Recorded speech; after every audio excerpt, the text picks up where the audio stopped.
माता दी दोस्तों, जय श्री हरि। स्वागत है आपका हमारी YouTube चैनल अभव्या वर्ल्ड में। दोस्तों, आज की इस वीडियो में हम आपके लिए शीतला अष्टमी पर सुनी जाने वाली 2 व्रत कथाएं लेकर आए हैं। पहली कथा के अनुसार एक बार शीतला माता ने सोचा कि चलो आज देखूं कि धरती पर मेरी पूजा कौन करता है, कौन मुझे मानता है। यही सोचकर शीतला माता धरती पर राजस्थान के डूंगरी गांव में आई और देखा कि इस गांव में मेरा मंदिर नहीं है और ना ही मेरी पूजा होती है। माता शीतला गांव की गलियों में घूम रही थी। तभी एक मकान के ऊपर से किसी ने चावल का उबला हुआ पानी नीचे फेंका। वह उबलता पानी शीतला माता के ऊपर गिरा, जिससे शीतला माता के शरीर में फफोले छाले पड़ गए। शीतला माता के पूरे शरीर में जलन होने लगी।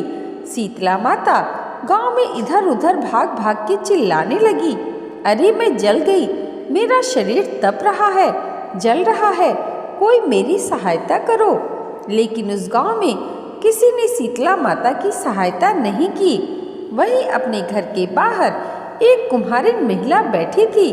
उस कुम्हारिन ने देखा कि अरे यह बूढ़ी माई तो बहुत जल गई है, इसके पूरे शरीर में तपन है, इसके पूरे शरीर में फफोले पड़ गए हैं, यह तपन सहन नहीं कर पा रही है। तब उस कुम्हारन ने कहा कि हे माँ, तू मेरे घर यहाँ आकर बैठ जा, मैं तेरे शरीर के ऊपर ठंडा पानी डालती हूँ।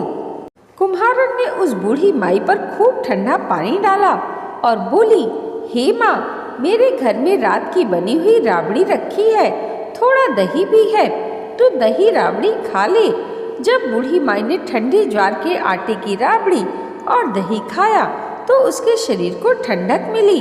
तब उस कुम्हारन ने कहा, आ माँ बैठ जा, तेरे सिर के बाल बहुत बिखरे हैं, ला मैं तेरी चोटी गूंथ देती हूँ। और कुम्हारन माई की चोटी गूंथने हेतु कंघी बालों में करती है। अचानक कुम्हारन की नजर उस बूढ़ी माई के सिर के पीछे पड़ी तो कुम्हारन ने देखा कि एक आंख बालों के अंदर छुपी है। यह देखकर वह कुम्हारन डर के मारे घबराकर भागने लगी। तभी उस बूढ़ी माई ने कहा, रुक जा बेटी, तू डर मत, मैं कोई भूत प्रेत नहीं हूँ, मैं शीतला देवी हूँ। मैं तो इस धरती पर देखने आई थी कि मुझे कौन मानता है, कौन मेरी पूजा करता है। इतना कहकर माता 4 भुजा वाली हीरे जवाहरात के आभूषण पहने, सिर पर स्वर्ण मुकुट धारण किए अपने असली रूप में प्रकट हो गई। माता के दर्शन कर कुम्हारन सोचने लगी कि अब मैं गरीब इन माता को कहाँ बिठाऊं। तब माता बोली, हे बेटी, तुम किस सोच में पड़ गई हो। तब उस कुम्हारन ने हाथ जोड़कर आंखों में आंसू बहते हुए कहा, हे माँ, मेरे घर में तो चारों तरफ दरिद्रता बिखरी है, मैं आपको कहाँ बिठाऊं। मेरे घर में ना चौकी है, ना बैठने का आसन ही। तब शीतला माता प्रसन्न होकर उस कुम्हारन के घर पर खड़े हुए गधे पर बैठकर एक हाथ में झाड़ू, दूसरे हाथ में डलिया लेकर उस कुम्हारन के घर की दरिद्रता को झाड़कर डलिया में भरकर फेंक दिया और उस कुम्हारन से कहा, बेटी, मैं तेरी सच्ची भक्ति से प्रसन्न हूँ, अब तुझे जो भी चाहिए मुझसे वरदान मांग लो। तब कुम्हारन ने हाथ जोड़कर कहा, माता, मेरी इच्छा है अब आप इसी डूंगरी गांव में स्थापित होकर यही निवास करें और जिस प्रकार आपने मेरे घर की दरिद्रता को अपने झाड़ू से साफ कर दिया, ऐसे ही आपको जो भी भक्त होली के बाद की सप्तमी को भक्ति भाव से पूजा कर अष्टमी के दिन आपको ठंडा जल, दही व बासी ठंडा भोजन चढ़ाए, उसके घर की दरिद्रता को दूर करना एवं आपकी पूजा करने वाली महिला का अखंड सुहाग रखना, उसकी गोद हमेशा भरी रखना। साथ ही जो पुरुष शीतला अष्टमी को नाई के यहाँ बाल ना कटवाए, धोबी को कपड़े धुलने ना दे और पुरुष भी आप पर ठंडा जल चढ़ाकर, नारियल फूल चढ़ाकर परिवार से ठंडा बासी भोजन करे, उसके काम धंधे व्यापार में कभी दरिद्रता ना आए। तब माता बोली, तथास्तु बेटी, जो तूने वरदान मांगे हैं मैं सब तुझे देती हूँ।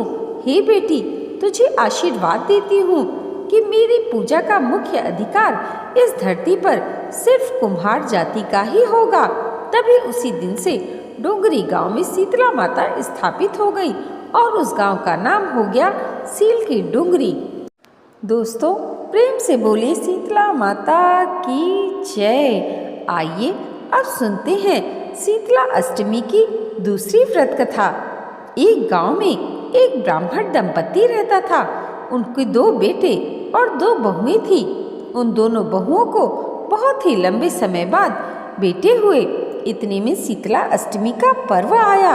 शीतला अष्टमी के नियमानुसार इस दिन ठंडा भोजन तैयार किया जाता है, लेकिन उन दोनों बहुओं के मन में विचार आया कि यदि हमने ठंडा भोजन खाया तो हम कहीं बीमार ना पड़ जाएं। अभी बच्चे भी छोटे हैं, कहीं वह भी बीमार ना हो जाएं। ऐसे में उन दोनों ने चुपचाप अपने खाना खाने के लिए 2 बाटियां पशुओं के दाना देने वाले बर्तन में बनाकर तैयार कर लिया। इसके बाद दोनों बहुएं अपनी सास के साथ माता शीतला की पूजा करके घर आईं और माता की कथा सुनी। पूजा से लौटकर आने के बाद सास तो शीतला माता के भजन गाने लगी, लेकिन दोनों बहुएं बच्चों के रोने का बहाना बनाकर वहां से घर लौट आईं। इसके बाद दोनों ने पशुओं के बर्तन से गरम गरम बाटी निकाली और उन्हें खाने लगी। इसके बाद जब सास घर वापस आई तो उसने दोनों बहुओं को आवाज लगाई और उनसे भोजन करने के लिए कहा। दोनों ने ठंडे भोजन का सेवन किया और फिर अपने काम में लग गईं। इसके बाद सास ने काफी देर बाद कहा कि बच्चे बहुत देर से सोए हैं, उन्हें उठाकर भोजन करा के सुला दो। बहुएं जैसे ही अपने बच्चों को उठाने के लिए गई, उन्होंने देखा कि बच्चे मृत हैं। ऐसा शीतला माता के प्रकोप के कारण हुआ। बहुएं विवश हो गई। सास को सब बात पता चली तो वो बहुओं से लड़ने लगी। सास बोली कि तुम दोनों ने अपने बेटों की बदौलत शीतला माता की अवहेलना की है, इसलिए मेरे घर से निकल जाओ और कैसे भी बेटों को स्वस्थ लेकर ही घर में वापस आना। अपने मृत बेटों को लेकर दोनों बहुएं घर से निकल गईं और रास्ते में जाते हुए एक जीर्ण वृक्ष के पास पहुंची। यह खेजड़ी का वृक्ष था। इसके नीचे शीतला और ओरी 2 बहनें बैठी थीं। दोनों के बालों में जूं थी। वहीं दोनों बहुएं थक गई थी। दोनों बहुएं ओरी और शीतला के पास पहुंची। उन दोनों ने ओरी और शीतला के सिर से बहुत सारी जुएं निकाली।